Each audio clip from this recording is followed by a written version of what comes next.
bedah kanji. Nah, sebelum ke intinya nih, sebelum kita belajar ke intinya kanji nih, masa sih kita nggak tahu tentang sejarah kanji? Nah, jadi pada awalnya itu sekitar tahun 3300 tahun yang lalu di Cina, selama dinasti Shang, juga dikenal dengan dinasti Ying. Jika dibandingkan karakter awal kanji terbentuk, maka sangat berbeda jauh dengan kanji pada era modern saat ini. Seiring berkembangnya waktu, seiring berkembangnya zaman, berbagai perubahan terus terjadi sehingga bentuk kanji masa sekarang bisa sangat berbeda dengan versi awalnya. Nah, pada mulanya kanji bahkan tidak dianggap sebagai sistem penulisan pada masa dinasti Zhou. Lalu lantas bagaimana sih kanji bermula? Nah, pada masa itu sistem pertanian belum bisa diandalkan untuk menyediakan kebutuhan pangan.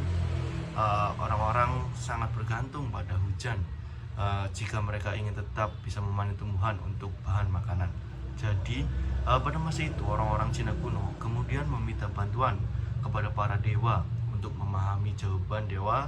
Masyarakat kuno melakukan kegiatan yang namanya piromansi. Nah, piromansi ini dimana ada cangkang kura-kura terus dibakar.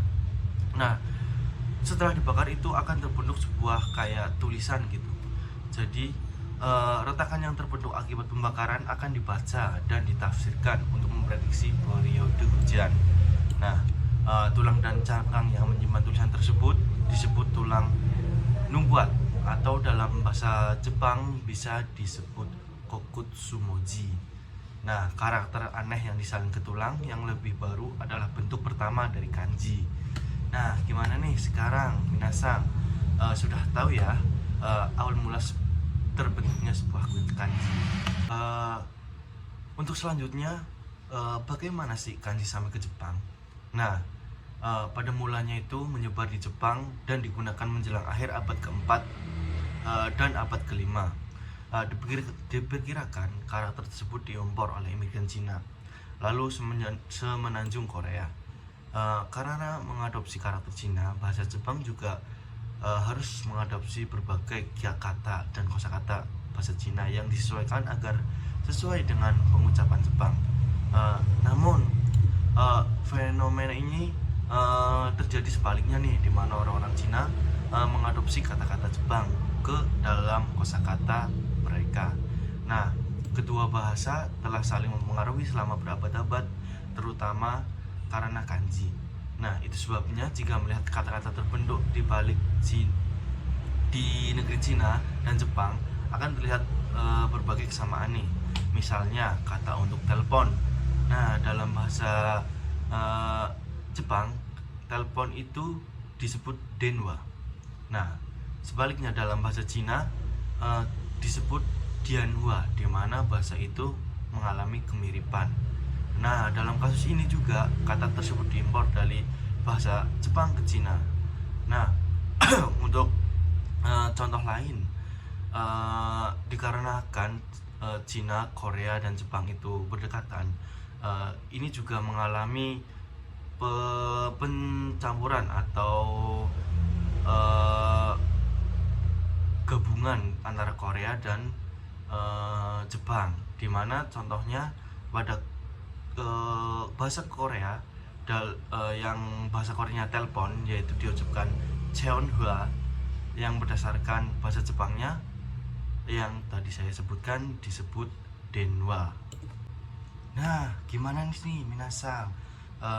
Sudah tahu sejarah berawalnya kanji, terus sudah tahu bagaimana sih kanji itu masuk ke Jepang.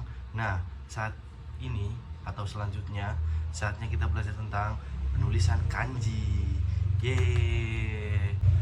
Untuk yang pertama, kita akan belajar tentang kanji Tsuki atau bulan.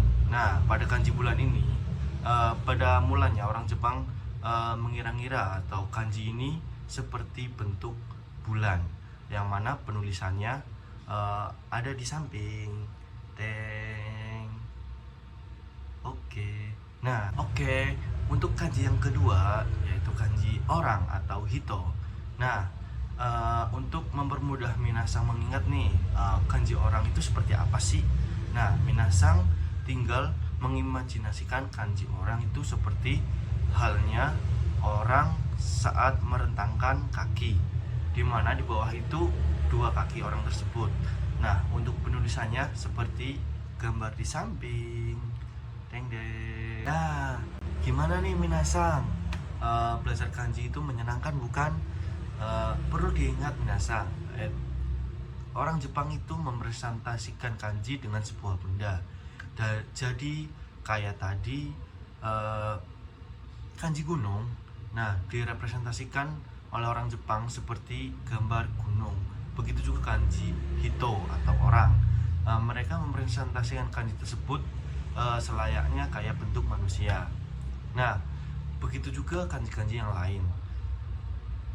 Nah, untuk pertemuan kali ini minasang cukupkan sampai di sini. Semoga bermanfaat. Dadah.